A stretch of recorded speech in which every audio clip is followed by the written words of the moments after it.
As you know kwamba anaitwa Winter, lakini humo kama Tukae. Hivi kwa mfano mtu akikuita tu Tukae cha ulevi, Tukae malaya, kikawaida tushabiki, una mind? Hapana, una mind vipi wakati ndio kazi yako imekutambulisha hivyo kutokana na character uliopewa? Inabidi utaitika tu, utafanyaje? Kwa sababu yule ni shabiki, kachukulia vile alivyoona pale kwenye TV. Inabidi uendane naye tu. Na ukisema ukasirika utakasirikia wangapi? Vuta picha mpaka naye kakuona kakuita vile kwamba kile kitu ulichokifanya pale amekipenda. Okay. Vuta picha sasa ndo pengine uko na baby au uko na mtu ambaye unaheshimiana naye. Alafu yule mtu ajui kama unaigiza kwenye Kombolela. Tu ashini nakwambia Tukae malaya, mambo. Itakuwaje? Kwa kweli ni mtihani, lakini utamuelewesha, atakuelewa tu. Atakuelewa. Ngoja kuna hii video unataka kukomenta na kwenye simu. Lazima uende kwa evidence ili akuelewe. Bwana, unajua kwa nini kaniita hivyo? Hivi nikiongea hautonielewa. Ngoja twende. Namuonyesha clip ya kwanza, muonyesha ya pili. Hii kazi yangu ndio inanitambulisha kwa jina hilo. Ndio maana yule kaniita hivyo. Kwa utaka naye chini utaongea naye atakuelewa. Hajawahi kuletea utata? No, haijawahi kuniletea utata kwa sababu mimi ninafanya kitu kuelimisha jamii. Na nashukuru Mungu ujumbe unafika. Okay. Ni kweli unakunywa lakini ile life tu. Kunywa si starehe. Ilikuwa zamani. Faili lako mbona tunalo faili lako? Faili langu unasema mnastua siku moja. I say ilikuwa zamani. Nisiwe muongo, ilikuwa zamani lakini sasa hivi. Kwa nini umeacha sasa kunywa? No, kila kitu kinaenda na muda wake. Ukifika unaona ya nini? Nimeshafanya sana hiki, faida yake nilichochuma ni nini? Kimeniingizia kitu gani? Kumbe hajakupa faida yote? Haijanipa faida yote zaidi ya kuenjoy na washikaji. Of course ukiwa na stress, wenyewe tunavyoongeaga, ukiwa na stress kwa muda ule, utakaa mahali, utakunywa, utaongea na wana, utafurahi, utaenjoy, utacheka, utaenda nyumbani utajizalilisha kidogo. Zalilisha kidogo. Ukitoka hapo utaenda utalala, asubuhi ukiamka zile stress zinakuwa mara 2 ya jana. Unaweza kufikiria nilitukana, niligombana na watu. Hivi unaanza mpiga chukua simu hivi, kwani ilikuwa jamani hivi sijafanya kitu chochote maana jana hapana. Sasa mbona haina faida yote kwangu, mimi nimeachana nayo. Kuna siku pombe shako kuzalilisha? Nashukuru Mungu. Hata mara moja tu. Mara moja siwezi kuisahau na sitokani isahau. Siwezi hata kuongea, tuiache tu. Ila nashukuru Mungu nienda kuzalilika nyumbani. Nishafika nyumbani vizuri, nimeenda kuzalilika nyumbani. Au ulizalika kuna mizaliko ya kiutu uzima? Hamna. Nilienda kulala chooni. Usingizi kabisa, nimekaa na koroma. Watoto wako walikuwepo? Hapo bado hawa wawili nilikuwa bado hapo kipindi kuna mtoto mmoja. Ndio maana nakwambia zamani sana. Lakini baada pale nikawa naishi na kunywa kwa password. Nikishaona hapa hii tayari. Hapa nisiongeze sana nitazalilika. Naacha. Lakini sasa hivi nashukuru Mungu nimeacha kabisa.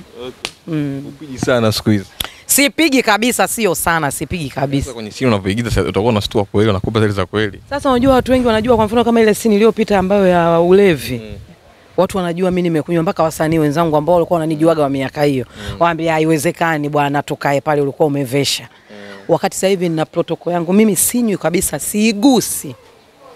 Kabisa nakwambia ustui. Hapana, sishtui. Dambui. Hapana. Dambui lazima viwepo. Umeshikilia sana kwenye kipengele hiko, una kingine blaza. Watu wana comment nasema ila huyu Tukae atakuwa anakunywa. Wewe comment za watu wanaamini unakunywa kweli.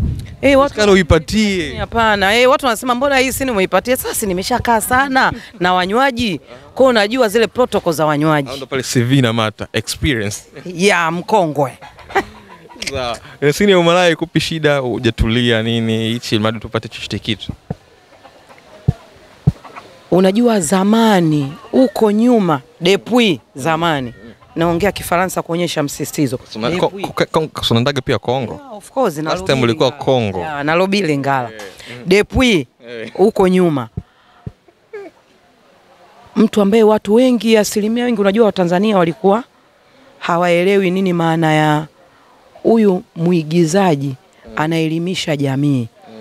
Kwa hiyo mtu mwingine alikuwa anachukulia huyu haiwezekani, ndo maisha yake, ndo yuko hivi. Lakini sasa hivi mambo ya utandawazi yamekuwa mengi sana. Mtu ajua kabisa kwamba huyu ni anaelimisha jamii. Kwa hiyo hakuna mtu anacheka sana sana, anafurahi kwamba kile ulichokifanya yani umekipatia, kwa hiyo ujumbe umepita. Katika ile familia yako ile. Kama ingekuwa ni kweli ndo maisha real ambayo unaishi, nani ingekuwa rahisi kumchoka sana pale? Mwadawa. Hapana. Mwadawa. Yaani wa kwanza Mwadawa. Wa pili Kobisi Kubwa Jinga. Yaani mnakaka lakini akili yana Kubwa Jinga. Yaani ilipo tu ili mradi, yaani ndio hivyo, familia mtafanyaje? Watatu. Yaani bwana, tatizo ile familia, kila mtu ana kitoko chake. Yaani mle mstaarabu, Ahmadi peke yake ndo mstaarabu. Lakini wengine wote zero, hamna kitu. Hamna kitu. Unahisi ni ndugu yako gani ameongezwa kwa familia changamoto zake ingekuwa ni reality life? Kiukweli, yani ile kiukweli kabisa ndio kwa maisha ukweli. Mimi labda ningewezana na Ahmadi. Haki ya Mungu ningewezana na Ahmadi na Chiku. Lakini hao wengine wote hamna kitu. Okay. Sawa. Ipi ambayo uligiza katika wale ndugu zako pale ilikuwa ni ngumu sana kutokana labda na huyo mtu mnaheshimiana au unamchukulia kwamba huyu bwana kuna namna huyu mtu mimi naishi naye fresh, kwa hiyo scene inaweza kama itakuwa ni ngumu kuigiza. Ilikuwa ni scene ya nani na ipi? Scene zipo nyingi, yani ambazo zimepita zipo nyingi. Nyingine sana ambayo nilikaa baadaye nikaumia, niliashumu kama ni kweli, kama ile ambayo inayotoka baa. Alafu ukiangalia yule mke wa Kobisi Shida Masamba, yani sisi hatu hivi naye hata kidogo. Alafu mimi nikaitoa siri ya dadangu ambayo hiyo siri miaka yote imekaa imefichwa. Wanajuaga tu watu, hata watu watazamaji wanajuaga tu kwamba ile jamani nipeni midonge yangu mimi sasa hivi, mimi vidonda vinani kwangu watu hawajuagi anaumwa nini. Mimi ndio nimekuja kufichua ile siri kwamba Mwadawa muathirika. Kwa hiyo watu walikuwa wajui, hata ndani ya familia wengine waliokuja huku nyuma walikuwa wajui, wanajuaga tu Mwadawa anakunywaga dawa na kunywa dawa, lakini hawajui ugonjwa wake ni nini. Kwa hiyo aliongea kwa uchungu sana. Kwamba yani utukae hizi pombe mimi naambia nikaninywea mimi kweli. Yani unajua ni ile kitu ambacho miaka yote hii siri tumeificha. Yani leo huyu yeye ni pombe ndo kaja kutoa siri yangu. Niliashumu baadaye hivi ndo kama ingekuwa kweli kabisa. Hebu niambie hata wewe ndo ingekuwa kweli kabisa dada yako afu ushali bwana afu habari umeongea Shida Masamba yuko pale habari kaenda kumpelekea dada yake. Kapelekea lile convoy lake. Empata picha kuna nini hapa? Pamoto. Lazima pawe pamoto. Kwa hiyo visa ni vingi sana, vipo vingi tu. Bistara vipi akupe ikaika? Bistara. Ikaika ananipa kindo nitafanyaje ndugu yangu naye dakika mbili mbele unamsaidia. Yani ile wafadhilaka wapondaka ana shukrani. Fanya hiki, utakufanya hivi hapo hapo kakuchamba au utafanya hiki. Yani ndio utafanyaje ndo familia yako ndio inabidi uende naye hivyo. Kuna muda hii kibishibishi, kuna muda unashikwa na hasira unatamani umzibue, yani wewe nitakuzibua, lakini ukiangalia mwisho wa siku unarudi yani udada atabaki kwa dada hata kama miguu haina ushirikiano. Ile kuna muda mnamsusa. Kuna muda mnamsusa, lakini kuna muda utakaa utaona hapana. Inabidi uende tu. Ndo ndugu yako. Kwa hiyo hata ni maisha ambayo na kwenye familia hivi vitu vipo. Unajua mnazaliwa tofauti. Kuna mwingine unamkuta mpole, kuna mwingine mpole kidogo. Mwingine anaga time yeye mzee wa kuingia na kutoka kuingia na kutoka. Ana muda. Mwingine ni ana mdomo, huyo ana jema, tenda mema usitende mema. Yaani yeye muda wote yeye ni mtu wa lawama. Sasa ndo Mwadawa. Kwa hiyo inabidi uende naye hivyo hivyo, una jinsi ndo ndugu yako. Utafanyaje? Utafanyaje? Okay. Sawa. Nataka nikurudishe kidogo kwenye hii tamthilia ambayo unaigiza sasa hivi. Na tamthilia ambazo mengine ushaigiza nyuma kwa let's say Lawama nini. Kitu gani ambacho umekipractice ama kimekuongezea kitu ndani? Mi kila tamthilia nayo shoot najuaga naona mwenyewe naongeza kitu. Kwa sababu ndo kazi yangu, nimetoka kwenye sanaa mimi na zaidi ya miaka, yani sasa hivi naenda karibia miaka 30 kwenye tasnia. Kwa hiyo kadri kila siku namshukuru Mungu, na ndio maana ukifanya kazi mwingine akiona hii producer huyu atakuita kutokana na ile kazi aliona kuna kitu kakiona. Nitaenda kwa mwingine nitafanya zaidi ya kile alichokitaka. Kuna producer mwingine ataona naye ataniita nitafanya zaidi ya hile. Kwa hiyo nashukuru Mungu mimi sanaa yangu kila siku, yani uzuri sanaa ni maisha ambayo, kwa sababu ni tunaigiza maisha ambayo ni tunaishi kila siku. Kwa hiyo ni juhudi yako tu mwenyewe, ni kituni akili yako kwamba inabidi nijituni hivi, nijibadilishe hivi. Hicho. Nashukuru. Pia kwenye lawama nilikuja tofauti. Kwenye Kombolela ya mwanzo nilikuwa tofauti, nikaja kwenye lawama nikawa tofauti, nimerudi kwenye Kombolela nyingine ambayo season 2 nimekuwa tofauti zaidi. Unamuona yani naenda. Ukiwa nafasi kumrekebisha kaka yako na nani ile limetoka hapa ghafla? Kobix. Utamrekebisha kitu gani sana? Kama babake mwenyewe mzee Kikala kachemka, mimi nitaweza? Siwezi kumrekebisha. Okay. Yaani mimi siwezi kumrekebisha. Unajua humu ndani kuna mwingine mtu atakusikia kitu, utaongea kitu atakusikia. Ataona kabisa anaweza akawa mbishi tu kutokana na jeuri kwamba lakini baadaye atakata chekecha, lakini kitu alichoongea kina ukweli.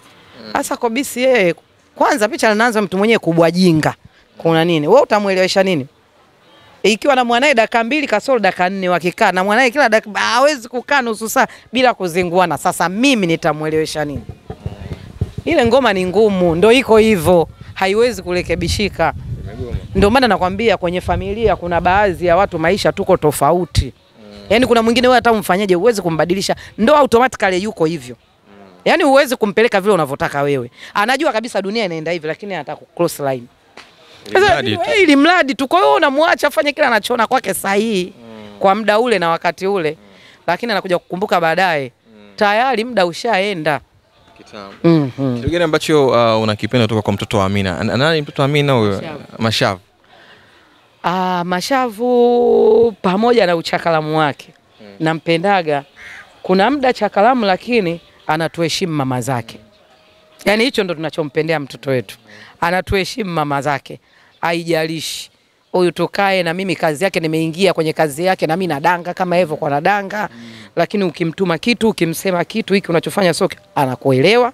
Ukimtuma kitu sio mjeuri. Yaani ndo tunachompendea mtoto wetu. Sawa, tumeze na haya mawili ya mwisho. Wewe ndio ulikuwa mtu wa mwisho kuagiza na Kanumba movie? Hapana, kwenye movie zake za mwisho. Kwenye movie zake za mwisho hapana, yani zile 5 za mwisho. Mimi ndo ya kwanza afu kimalizia hizi. Nilitoka. Ilitoka The Shock, mimi niliigiza The Shock. Alafu ndo zikaja hizi za mwisho. Zikaja hizi za mwisho kama 4 kati ya 4 au 5. Yaani ni 4 za mwisho. Ndo mpaka umauti unamkuta. Sawa, inasemekana Mikala yuko hai, yuko Dubai, ana familia. Unajua hiki kitu? Inawezekana kwa sababu wewe mpaka unasema inasemekana Mikala yuko Dubai. Kwa hiyo na wewe unaamini kwamba Mikala yuko Dubai. Uje kupata hizo romance hizo kuzisikia? Mikala yupo. Unawasiliana naye? Mikala yupo, siwasiliani naye. Mara mwisho niliwasiliana naye mwaka gani? Mwaka juzi kabla sijaenda Kongo. Mwaka yule ambaye tunamwona kwenye mitandao. Ndio yule mnayemuona. Mnayemuona kwenye mitandao ndio yule. Sasa hivi watu wakafanane. Hivi watu wakafanane mpaka makovu. Kweli? Hata kama mapacha gani? Watu wakafanane mpaka na alama. Na ndio maana watu wengi swali lilikuwa linasumbua sana, watu wakiulizwa wanakuambia mfateni Winter, mfateni Winter. Mimi mpaka namba yake ninayo. Lakini sasa hivi ukimtumia message ya kujibu. Kwa hiyo na mimi naamua nakaa kimya. Yule ni yeye. Na mtoto wake yule bado yupo? Sijui. Alitana nani yule producer msambazaji kazi? Ukimuuliza mwenyewe anashangaa nakwambia nina mtoto, kwa hiyo sasa unafanyaje? Mwache mtu aone kile kwake yeye anachokiona yeye ni sahihi. Huwezi kumlazimisha mtu, unajua Kwa sababu haya yale ni maisha ya mtu ambayo anaishi. Sana sana mimi ni mama mwenye watoto 3. Huwezi kutokea tu ukaniambia mtoto hapana sijazaa. Napenda kwa sababu ni mama mwenye uchungu na watoto wangu. Kuna mwingine anaomba usiku na mchana apate mtoto. Watu wanahangaika makanisani, misikitini, watu wanahangaika kwa ganga, mtu anahangaika apate hata huyu mmoja tu. Kwa hiyo hile ni faraja yangu mimi. Kila mtu anaangalia kile kwake ambacho anaona hiki ni sahihi. Kwa hiyo yale maisha yake anaona yeye ni sahihi. Kwa hiyo huwezi kumlazimisha mtu. Sawa, mimi nakushukuru kwa timu yako dadake Winter. Asante, nashukuru. Winter Mlevi. Winter Mlevi, msalimieni Blandina Chagula. Salamu zimefika. Kususa nini? Kanisusa sana. Sana, lakini mwambie najua tutakutana. Sisi so milima. Tutakutana. Sisi ni pi. Tutakutana. Mkubwa mwenzangu, tutakutana. Nakushukuru sana. Haya.